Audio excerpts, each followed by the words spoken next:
যোৱা 9 নৱেম্বৰ তাৰিখে সদৌ অসম চৰকাৰী NPS কৰ্মচাৰী সংস্থাৰ আহ্বানত আমাৰ যৌথ মঞ্চৰ 9 নৱেম্বৰ তাৰিখে আমি সিদ্ধান্ত লৈছিলোঁ যে আজিৰ দিনটোত আমি সম্পূৰ্ণ সহযোগ কৰিম অসমৰ সমগ্ৰ কৰ্মচাৰী সমাজৰ বৃহত্তৰ স্বাৰ্থৰ প্ৰতি লক্ষ্য ৰাখি ভৱিষ্যতৰ সমাজখনৰ সুৰক্ষাৰ দাবীত অসমৰ মুখ্যমন্ত্ৰী মহোদয়ক যোৱা 19 জুন তাৰিখে আমি লগ পাইছিলোঁ। সদৌ অসম জিলা প্ৰশাসন কৰ্মচাৰী সন্থাই সদৌ অসম চৰকাৰী NPS কৰ্মচাৰী সন্থাই তেতিয়া মুখ্যমন্ত্ৰী মহোদয়ে কিছু আশ্বাস দিছিল, সেই আশ্বাসখিনি আজিলৈকে পূৰণ নহ'ল। কাম কাজখিনি ঠিকমতে আগবঢ়া নাই দিছপুৰত। সেয়ে আমি অত্যন্ত দুখেৰে কৈছোঁ যে দিছপুৰে কথাখিনি শুনক, কৰ্মচাৰী সমাজৰ ভৱিষ্যতৰ কথাখিনি ভাবক। যদি কৰ্মচাৰীখিনি পংগু হয়, ভৱিষ্যতৰ কৰ্মচাৰীখিনি যদি পংগু হয়, সমাজখন কিন্তু পংগু হ'ব। এইটো আমি দিছপুৰক বাৰে বাৰে কৈছোঁ।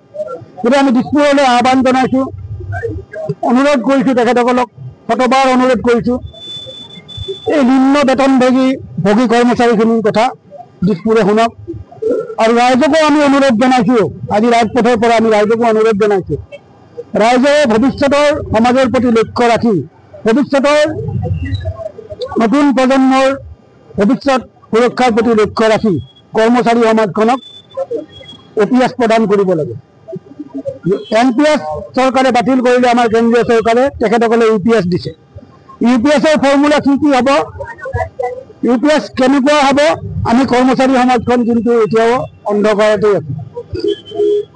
UPSৰ কিমানখিনি সুবিধা এই কৰ্মচাৰীখিনিয়ে পাব,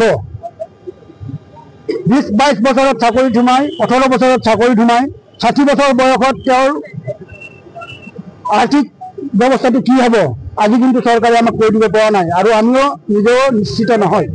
সেয়ে আমি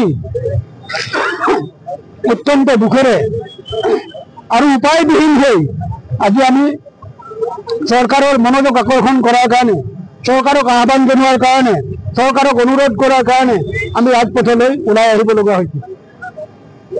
গতিকে সেয়েহে আমি এই প্ৰতিবাদস্থলীৰ পৰা অসম চৰকাৰৰ মাননীয় মুখ্যমন্ত্ৰী মহোদয়ক আমি অনুৰোধ কৰিছোঁ যে আপুনি বহুত ৰাইজৰ কথা চিন্তা কৰিছে, অসমৰ ভৱিষ্যতৰ কথা চিন্তা কৰিছে, গতিকে কৰ্মচাৰী সমাজৰ কাৰণেও আপুনি অকণমান ভাবক।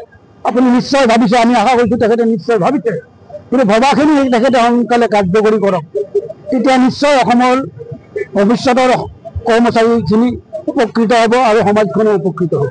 যিকোনো খবৰৰ বাবে যোগাযোগ কৰক 7099017330 লগতে 7099017110 নম্বৰত।